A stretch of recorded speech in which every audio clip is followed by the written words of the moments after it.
চলো মাছের মাথা দিয়ে পুঁই শাক করেছিলাম, আর সেটা তোমাদের সাথে শেয়ার করবো না, সেটা তো হতে পারে না। তো মাছের মাথাটা ধুয়ে নুন হলুদ মাখিয়ে নিয়েছি, এখানে কুমড়ো, পুঁই শাকের ডাঁটা, আলু, পেঁয়াজ, আদা রসুন কেটে নিয়েছিলাম। তো প্রথমে তো মাছের মাথাগুলো ভেজে নিতেই হবে, লাল লাল করে ভালো করে ভেজে নিলাম। তো 5 ফোড়ন দিয়েছিলাম, ফোড়নে তেজপাতা, শুকনো লঙ্কা দিয়ে আলু, এই পেঁয়াজটা প্রথমে দেবো, দিয়ে একটু ভালো করে লাল লাল করে ভেজে দিয়ে দেবো আলুগুলো দিয়ে তার মধ্যে আদা রসুনের পেস্টটা দিয়ে দিয়েছিলাম। তারপর দিয়েছিলাম আলু কুমড়োটা।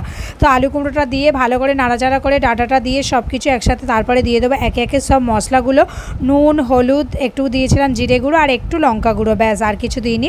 তো তারপরে একটু ভালো করে কষিয়ে নিয়ে দিয়ে দিতে হবে পুঁই শাকটা, দিয়ে এবার ভালো করে নাড়াচাড়া করে নিয়ে মানে একটু যখন শাকটা কমে যাবে তো জল দিয়ে ফুটিয়ে নিলাম ভালো করে। তো সব কিছু সিদ্ধ হয়ে যাওয়ার পর মাছটা দিয়ে চিনি দিয়ে আর একটু ফুটিয়ে নিলাম, নিয়েই কিন্তু রেডি হয়ে যাবে। এইভাবে একটু নেড়ে চেড়ে খুঁচিয়ে নিতে হবে, মোট কথা মানে মাছের মাথাগুলো দিয়েই কিন্তু রেডি